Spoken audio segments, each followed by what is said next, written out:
கர்த்தருடைய பரிசுத்த ஸ்தோத்திரம் உண்டாவதாக. இந்த காலை வேளையிலையும் சில வசனங்களை நம்ம பார்ப்போம். 2 ராஜாக்கள் 27 ஏசையா அத்தி பழத்தை பிளவில் போட சொல்லியிருக்கிறாரு. அத்தி பழத்தை என்ன செய்யணும்? பிளவில் போடுங்க. அத்தி பழத்தை அடையை கொண்டு வாருங்கள் என்றான். அதை அவர்கள் கொண்டு வந்து பிளவின் மேல் பற்று போட்டபோது அவன் பிழைத்தான். ஏசையா தான் சொல்கிறான். ஏசையா திட்டத்துக்கு தான் அந்த அத்தி பழத்தை அடையை கொண்டு வாருங்கன்னு சொல்கிறாரு. ஏன்னா அவர்கிட்ட ஆண்டவர் பேசினது. அவனுக்கு நான் என்ன செஞ்சுருக்கேன்? 7 வருஷம் கூட்டி கொடுத்துருக்கேன்னு சொன்னான். 15 வருஷம் நாட்களோட 15 வருடங்களை கூட்டுவேன். உன்னையும் இந்த நகரத்தை அசிரிய ராஜாவின் கைக்கு தப்பித்து என் நிமித்தமும் இந்த தாசனாகி தாவீது நிமித்தமும் இந்த நகரத்துக்கு ஆதரவாய் இருப்பேன் என்று சொல்லி என்றார். யார்கிட்ட சொல்கிறார்? ஏசையா கிட்ட சொல்கிறார். போய் ஏசையா கிட்ட சொல்லணும். சரியா? ஏசையாவை நோக்கி கர்த்தரினை குணமாக்குவதற்கும் 3ஆம் நாளிலே நான் கர்த்தருடைய ஆலயத்துக்கு போவதற்கும் அடையாளம் என்னன்னு கேட்குறேன்.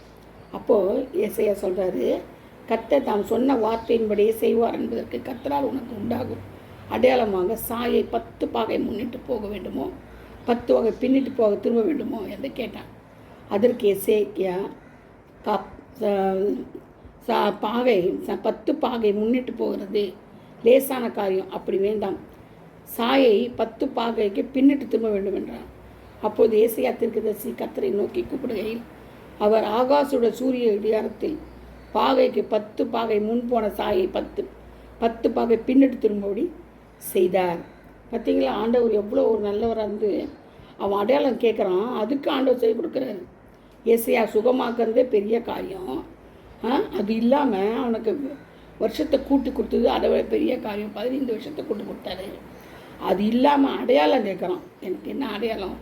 3 நாள் அந்த தேவாலயத்துக்கு நான் போகணுன்னா எனக்கு அடையாளம். இந்த அடையாளத்தையும் ஆண்டவர் சொல்கிறார். ஆண்டவர் எவ்வளோ பொறுமைசாலி பார்த்தீங்களா? எவ்வளோ நல்லவர், இரக்கம் உள்ளவர், நீடிய பொறுமை உள்ளவர், தயவு பெருத்தவராக இருக்கிறார். அவன் அப்போது ஏசையா என்ன செய்கிறான்? தீர்க்கதரிசி கர்த்தரை நோக்கி கூப்பிடுகையில் அவர் ஆகாசுடைய சூரிய கடிகாரத்தில் பாகைக்கு பாகை முன்போன சாயை 10 பாகை பின்னிட்டு திரும்பும்படி செய்தார். அப்போது ஆண்டவர் பாருங்கள், அவன் கேட்டபடி, ஏசையா கேட்டபடி அவனுக்கு என்ன செய்கிறாரு? எசேக்கியாவோட வாஞ்சியை நிறைவேற்றுறாரு. அப்போது எசேக்கியா என்ன செய்தான்? அவனிடத்தில் நிருபங்களையும் வெகுமானங்களையும் அனுப்பினான். எசேக்கியா அவர்களை அங்கீகரித்து அவருக்கு தன் பொக்கிஷ சாய் அனைத்தையும் வெள்ளியும் பொன்னையும் கந்தவர்களையும் நல்ல பரிமள தைலத்தையும் தன் ஆயுத அனைத்திய பொக்கிஷம் எல்லாவற்றையும் காண்பித்தான். தன் அரண்மனையிலும் தன் ராஜ்யத்தில் எங்கும் எசேக்கியா அவர்களுக்கு காண்பியாத பொருளே இல்லை. பார்த்தீங்களா? அதனால தான் வினையை எல்லாத்தையும் காமிச்சிட்டான். அதுபோல தான் ஆண்டவர் வியாதிகளை சுகப்படுத்துகிறாரு. எப்படின்னாலும் பாருங்கள், லூக்கா 8ஆம் அதிகாரம்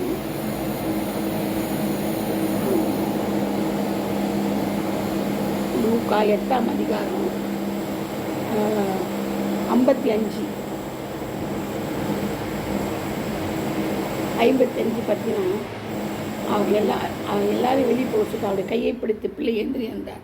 அப்பொழுது அவள் உயிர் திரும்ப வந்தது. உடனே அவள் எழுந்திருந்தாள். அவளுக்கு ஆகாரம் கொடுக்க கட்டளையிட்டார். யாருக்கு? பாருங்கள், இந்த வீட்டில் பேதுரு, யாக்கோபு, யோவானின் பெண்ணின் தகப்பனின் தாயை தவிர யாருமே இல்லை. ஆண்டவர் தான் சரி யாரும் வச்சுக்கல. அந்த பெண்ணை என்ன செய்கிறார்? அவர் யவீரனோட மகளை மரண அவஸ்தையிலிருந்து என்ன செய்கிறாரு? காப்பாற்றார். அவள் மறுத்து விட்டாள். அது அண்ணா செய்வார். ஆனாலும் விசுவாசம் உன்னை ரசித்ததுன்னு சொல்லி சமாதானத்தில் போன்றார். அப்புறமா என்ன செய்கிறார்? ஜபாத வீட்டில் ஒன்று அவள் குமாரத்தை மறுத்து போனான்னு சொல்கிறான். போதகரை வருத்தப்பட்டதுங்க அப்படி சொல்கிறான். ஆனால் அவன் என்ன செய்யல, அவள் முத்திரையாக இருக்கிறாள் அப்படின்னு சொல்லிட்டு பயப்படாது, விசுவாசம் உள்ளவாள், அப்பொழுது அவள் ரட்சிக்கப்படுவாள். அப்போது பேதுரு, யாக்கோபு, யோவானை தவிர பெண்ணை வீட்டார் யாரும் தவிர உள்ளே வரவிட்டாமல் எல்லாரையும் அவள் துக்கம் கொண்டாதை கண்டு, அதாவது எங்கள் மறுத்து போக நித்திரையாக இருக்கிறாள் என்றார். அவர் மறுத்து போனார் என்று அவர் அறிந்தினார். அவரை பார்த்து நகைத்தார்கள். நித்திரையாக இருக்கிற சொல்கிறார் என்று சிரிக்கிறாங்க. எல்லாரையும் அவர் வெளியே போக பண்ணி அவருடைய கையை பிடிச்சிலே எழுந்திரு என்றார். அப்பொழுது அவள் உயிர் திரும்ப வந்தது. உடனே அவள் எழுந்திருந்தாள்.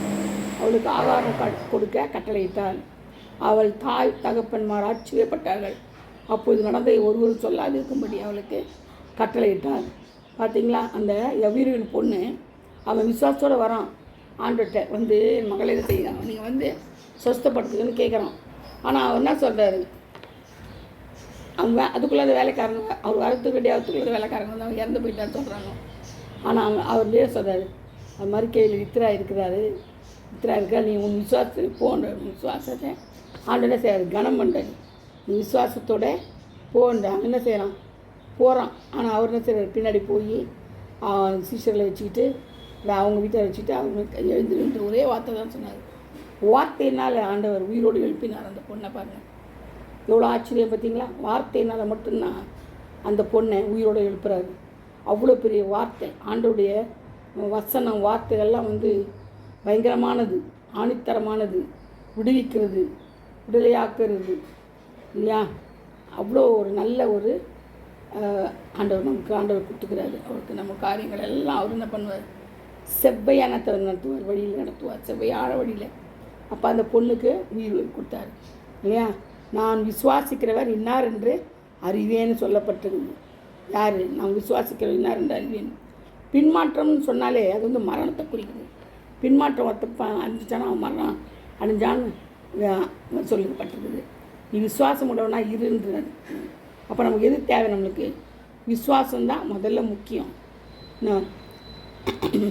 அது எப்படி வருது, எலும்பினால் வருது. எது பின்மாற்றம், மரணம் எலும்பினால் வருது. வாழ வயதின் பாவம் அவன் எலும்புகளில் இருக்கிறது.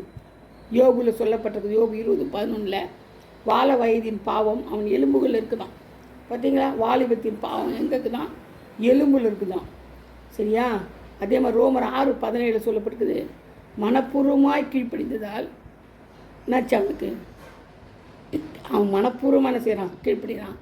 அதே வந்து பாருங்கள், பிரசங்கம் பண்ணும்போதே அவன் என்ன செய்கிறான், மேலேருந்து மாடியிலேருந்து கீழே விழுந்து செத்தான். யார், அந்த ஒரு வாலிபன் விழுந்து செத்தான். ஆனால் பேதுரு வந்து எழுப்பி என்ன செய்கிறார், அவன் மேலே விழுந்து எழுப்பி அவன் என்ன செய்கிறது, ஊழியத்தில் நிறுத்துறாரு. உயிரோடு அவனை அணைச்சி உயிரோடு கூப்பிட்டு வர்றாரு. அந்த மாதிரி காரியங்களை வந்து ஆண்டவரால் முடியும். ஆண்டவரால் முடியாது எதுவுமே கிடையாது.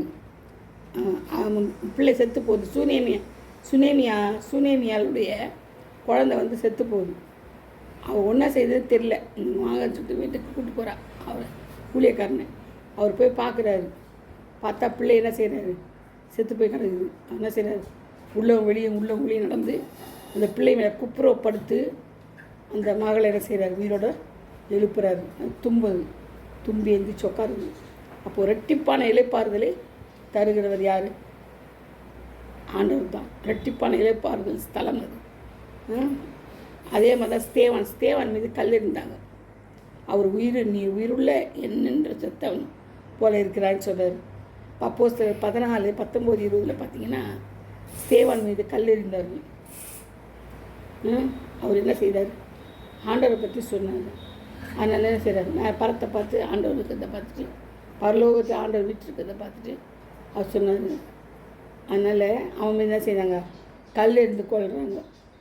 நீ உயிருள்ள நீ என்று செத்தவனா இருக்கிறார். நம்ம இந்த மாதிரி இருக்கும்போது இந்த மாதிரி நம்ம உயிருள்ளன்னு பேர் பெற்றுவாங்க. யார், விசுவாசம் இல்லைன்னா செத்தவங்க தான். செத்தவங்களுக்கு சமாதானம் ஒருத்தர் விசுவாசமே இல்லைன்னா ஆண்டவர் மேலே அவன் யார், செத்தவனுக்கு ஈக்குவலாக இருக்கான், செத்தவனாக தான் இருக்கான். அதனால் நம்ம எப்போதும் ஆண்டவர் மேலே என்ன செய்யணும், விசுவாசம் வைக்கணும். வியாதியிலேருந்து ஆண்டவர் சுகம் தருவார். அவருடைய கிருபை போதும்னு சொல்லிட்டு நம்ம என்ன செய்யணும், விசுவாசிக்கணும். நம்ம ஜீவனை கொடுக்குறவர் அவர் தான் விசுவாசிக்கணும். உள்ளங்கையில் நம்ம வரைந்திருக்கிறார் நம்ம விசுவாசிக்கணும். தேவனால் கூடாத காரியம் ஒன்றும் இல்லைன்னு விசுவாசிக்கணும். வார்த்தையினால் சுகப்படுத்துகிறான்னு விசுவாசிக்கணும். வசனத்தை கொண்டு நமக்கு என்ன செய்கிறது, சுகத்தை தருகிற நம்ம விசுவாசிக்கணும். சில காரியங்கள் நம்ம வந்து ஆண்டுகிட்ட விட்டு கொடுத்து தான் போக முடியும். நம்ம வந்து பூண்டு போல நம்ம காலையில் வந்து மாலையில் உதிர்ந்து போகிற பூவை போல் இருக்கிறோம். அந்த ஆண்டவர்கிட்ட போட்டி போட முடியாது, ஏன்னு கேட்க முடியாது, கேள்வி எதையும் கேட்க முடியாது. அவர் ராஜாவாக இருக்கிறார், பெரியவர், பயங்கரமானவர், டிப்பான நன்மையினால் நிறைக்கிறவர். சரிங்களா. அதனால் நம்ம அவரை கேள்வி கேட்டு அவரை இரிட்டேட் பண்ணிக்கிட்டு நம்ம உட்காந்துருக்குது அவர் கோவப்படுத்தி பரிசுத்தாவியானவரை துக்கப்படுத்தி மீறுதலாக நடந்து அவர்கிட்ட மீறுதலாக நடந்து என்ன சொல்கிறது, தேவனுக்கு வந்து கோபம் ஊட்டுறது. சிலர் வந்து செய்யாதன்னா செய்வாங்க, போவாதன்னா போவாங்க, பண்ணாதன்னா பண்ணுவாங்க. ஆனால் மற்ற நேரத்தில் அவங்க கரெக்டாக இருப்பாங்க. நம்ம சொல்லும் போது மட்டும்தான் செய்வாங்க. மீதி நேரத்தில் அவங்க கரெக்டாக செஞ்சுக்குவாங்க, எல்லாம் பண்ணிக்குவாங்க. ஆனால் நம்ம சொல்லும் போது மட்டும் அவங்களுக்கு ஒன்றுமே முடியாது, போயிடும், ஒன்றுமே செய்யாது.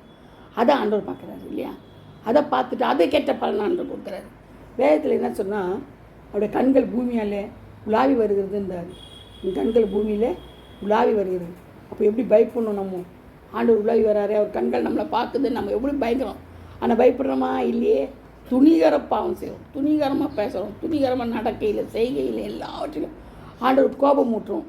நான் நிறைய நேரம் கோபம் ஊட்டி அது சாபத்தை வாங்கி ஆண்டவர்கிட்ட அடி வாங்கி உத வாங்கி நிலையா உட்கார வச்சுட்டாரு. அப்படி செய்கிறாங்க, இப்படி செய்கிறாங்க. அதனால் எல்லாருக்கும் அந்த மாதிரி இருக்கக்கூடாது இல்லையா? ஒரு சிலர் அதிகமாக நேசிக்கிறதுனால போட்டே தள்ளுவார். அது ஒன்றும் அப்பிலே கிடையாது. ஏன்னா நம்ம பெரியவங்க கிடையாது, அவரோட பெரியவங்க நம்ம ஒன்றுமே கிடையாது. புல் மண், நம்ம மண்ணென்று நினைவு கூறணும். எப்போதும் நம்ம மண்ணே சாம்பல் நினைவு கூறணும். அப்போ தான் நம்மளை ஆண்டவர் என்ன செய்ய முடியும்? தாழ்மையை தத்துக்கொள்ளணும். மேட்டிமை இருக்கவே கூடாது. மேட்டிமை உள்ளவனுக்கு நான் ஆண்டவர் எதிர்த்து இருக்கிறாரு.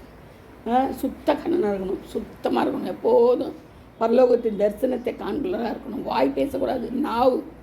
நாவு பயங்கரமாக விஷம் நிறைந்தது. நாவை கட்டணும். கண்ணுக்கு கழிக்கமும் நாவுக்கு வாய்க்கு கடிவாளம் போடுன்றாரு. நம்ம கடிவாளம் போட்டு நம்மளே ஜாக்கிரதையாக இருக்கணும். காட்டு தீயை கொளுத்துற மாதிரி கொளுத்துமோ நாவு. அதனால் ரொம்ப ஜாக்கிரதையாக இருக்கணும். நம்மளே தாழ்த்தி கர்த்தருக்குள்ளார நம்ம என்ன செய்யணும்? தாழ்த்தி அவருக்குள்ளே நம்ம கனம் பண்ணி அவருக்குள்ளே நம்ம வாழ்ந்தோம்னா நம்முடைய காலங்கள் அவர் கரத்தில் இருக்குது. அவர் கையில் நம்ம இருக்கணும். அது மட்டும் இல்லை, நம்மளுடைய தேவைகள்லாம் அவர் சந்திக்கிறாரு. அப்படின்னு சொல்லி புத்திர சுவிகாரத்தை தந்திருக்கிறாரு. அப்பான்னு கூப்பிடும்போது அப்படியே பூரித்து போயிடுவாங்க. நம்மளை அடிக்க மாட்டாங்க, திட்ட மாட்டாங்க. அவரோட கற்பனைகளை கை கொண்டா ஏன் அடிக்க போகிறாங்க? நம்ம இந்த உலகத்தில் தாப்பம் கூட கீழ்ப்படிஞ்சிட்டா ஏன் அடிக்க போகிறாங்க, திட்டுவாங்க? தைரியமாக இருக்கலாம். உலகத் தகப்பனே அப்படின்னா அப்போ பரம தகப்பன், பரலோகத்துக்குரிய தகப்பன் நம்மளை பரலோகத்துக்கு கூட்டிகிட்டு போகிறாரு. நல்ல நித்தியத்தின் பங்கை நமக்கு தருவார். நித்திய வாழ்வு தர்றவர். அவர் நம்மளுக்கு எப்படி உபதேசம் பண்ணுவார், எப்படி கடிந்து கொள்வார்னு பார்த்துக்கோங்க. அதனால தான் நம்ம ஒவ்வொரு நாளிலும் அவருடைய பிள்ளையாக நடக்கணும், அவருக்கு உகந்தோடு நடக்கணும். வீண் வார்த்தையிலும் நம்மளை விடுதலை ஆக்கணும். விசுவாசமாக இருக்கணும். எலும்புனால் ஒரு வியாதியாக இருக்கக்கூடாது, எலும்புரிக்கு நோயாக இருக்கக்கூடாது. மற்றவர்களுக்கு நம்ம எலும்புரிக்காக இருக்கவே கூடாது. அது வாழ வயதில் மரணம், அது இருக்கவே கூடாது. சரிங்களா? கர்த்தரோடு இசைந்து நம்ம ஜீவிக்கணும், கர்த்தரோடு இசைந்து வாழணும், நேரமும் ஆண்டவரை தியானிக்கணும். அதுதான் கர்த்தர் அந்த வார்த்தைகளை பாதுகாப்பாராக, பரிசுத்தப்படுத்துவாராக. ஆமென். அல்லேலூயா. Praise the lord. God plus.